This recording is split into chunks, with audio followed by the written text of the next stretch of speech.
What if I told you that the most powerful rocket company on Earth is not owned by a government, not funded by taxpayers, and was almost completely bankrupt 3 separate times before it changed the entire history of human space travel forever? Sit down, because what you're about to hear about Space Exploration Technologies Corp will completely rewire how you think about failure, obsession, and what one person with an impossible dream can actually pull off in a single lifetime. Space Exploration Technologies Corp, known publicly as SpaceX, was incorporated on March 14, 2002, in Hawthorne, California. Elon Musk founded it with roughly $100 million of his own money from the sale of his share in PayPal. Now here is where it gets genuinely uncomfortable. Every single aerospace expert he consulted told him the same thing. You will fail. You will lose everything. Rockets are not built by startups. They are built by governments and by corporations that have existed for decades with armies of engineers and billions in funding. And yet, Musk did it anyway. But here's what the internet never tells you. SpaceX nearly died not once, not twice, but 3 consecutive times. Their first rocket, the Falcon 1, failed on its first launch in March 2006. It failed again in March 2007. It failed a third time in August 2008. By that point, Musk later admitted he was broke. He had poured everything he had into SpaceX and Tesla simultaneously. Both companies were on the edge of complete collapse. He had enough money for one final launch attempt. Just one.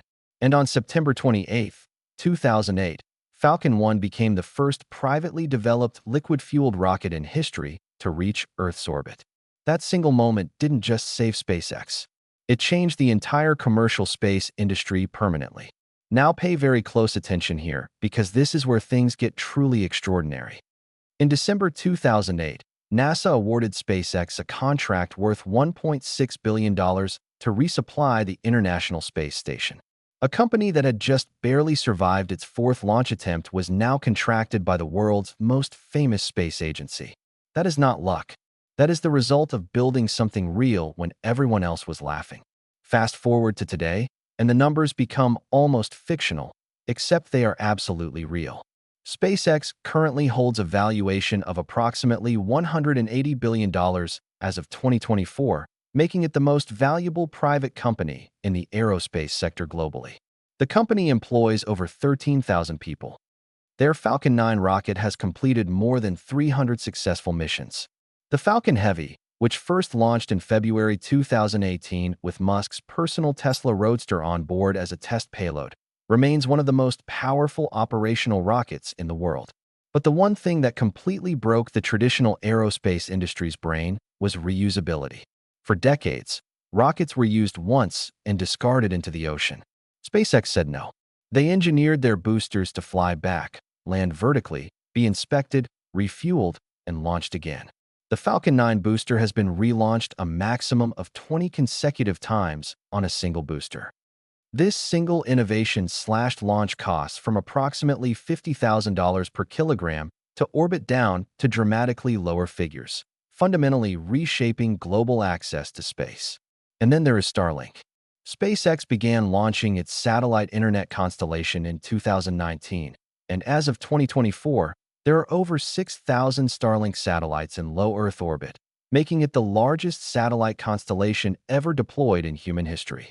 Starlink now serves over 3 million customers across more than 100 countries, providing high-speed internet to remote regions, war zones, disaster areas, and locations that traditional infrastructure has never been able to reach. Ukraine's military openly credited Starlink with maintaining critical communications during active conflict. That is a private company's satellite network influencing the outcome of a real war. Now here's the part that genuinely splits opinion and provokes real debate.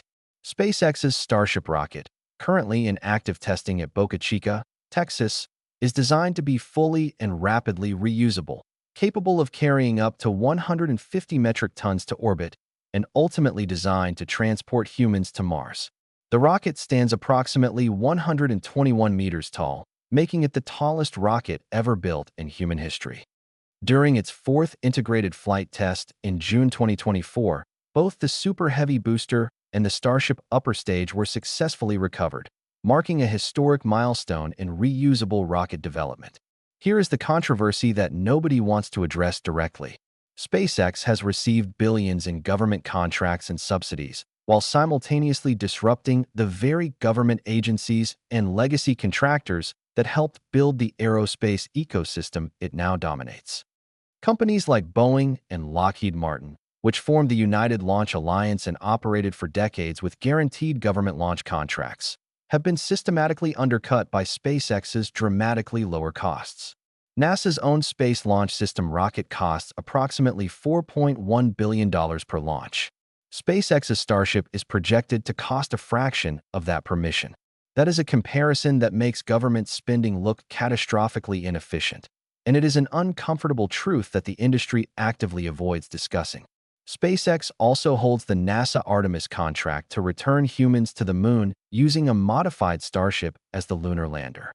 The goal is to land humans on the lunar surface by 2026.